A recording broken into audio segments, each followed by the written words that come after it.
Any other questions? Yeah? So all the focuses for the IPS are functional. There aren't any students who have area focus or regional focuses. Yeah, that's an excellent question, actually. Within the policy school, they are mostly functional focuses. We actually do have a research center for Asian studies. So in some cases, students do customize a specialization in that area. But for the most part, the regional focus happens organically. Reason being, we have a language requirement that students take a minimum of 12 credits, so one class in 3 of your 4 semesters while you're there. And through that lens, students end up developing essentially a regional focus within their functional specialization. So, if you're Spanish and international development, you're probably going to be focusing a lot of your research projects on Latin America. Excellent. Any other questions? All right. We'll move ahead. So international policy careers. Basically, there's a lot of options out there. We have the 3 major sectors: nonprofit sector, private sector, and public organizations or governments. There's jobs within each of those areas. The nonprofit area will likely be some sort of advocacy group where you're working up towards a certain policy issue, or you're working on community development in a certain area. But that has a lot to do with the local government's policies dealing with poverty. So you may be working with an organization to help leverage that. Private sector companies, a lot of companies are getting more and more into corporate social responsibility, whether that's at the environmental level or the social level, workers' rights. So they're actually creating departments of their own that they want policy professionals to be within those. And then lastly, public organizations or governments. It's essentially the most direct path for us. Quick slide. Obviously, I'm not going to read through all of it, giving a few examples of international policy careers. And then just a little bit of a highlight. Emily graduated in 2004. Her language was French while at the policy school. And she's actually been bouncing around doing a few different things. One of her first positions when she finished was working for a UN mission in Sudan about disarmament and demobilization and reintegration. So working with a lot of refugees from the conflict in Sudan. And she's actually recently moved to work with an organization based in Canada that deals with international development. So these careers that you can get from the policy school can be fairly mobile. They can get you, again, on the ground in country or working from behind the scenes on the broader policy issues. Excellent. So next we're going to move to the international business program. So with international business, we have, again, a couple different options. There's the 2-year and 1-year MBA option. And essentially, if you're coming in more or less out of undergraduate, maybe a year or 2 of working experience, you'll fall within that 2-year MBA category. The 1-year program is for folks that have studied business in undergrad and then have significant amount of time in the professional world.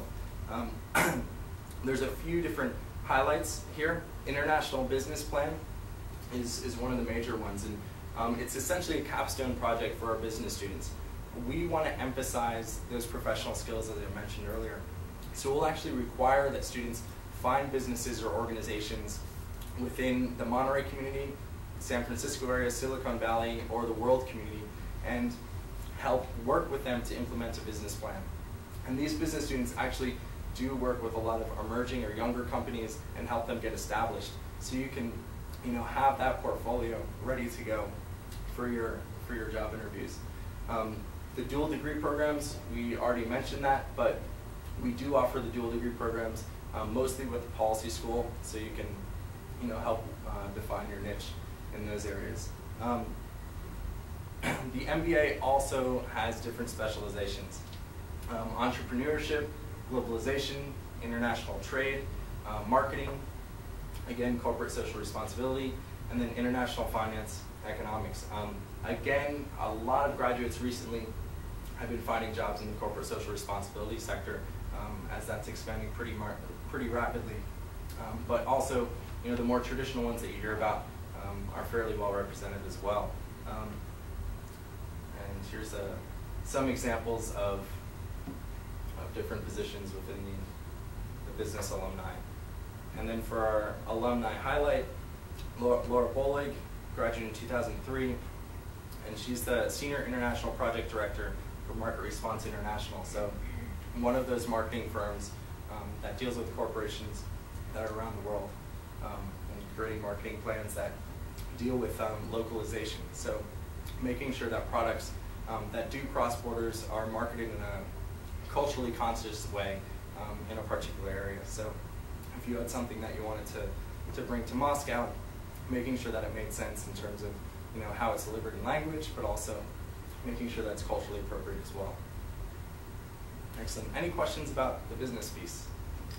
I have a question out of curiosity. What is the average GMAT score, or do you have an average or a range? The GMAT scores, I'll actually have to put you in touch with the enrollment manager for the business school. They are required for the business school.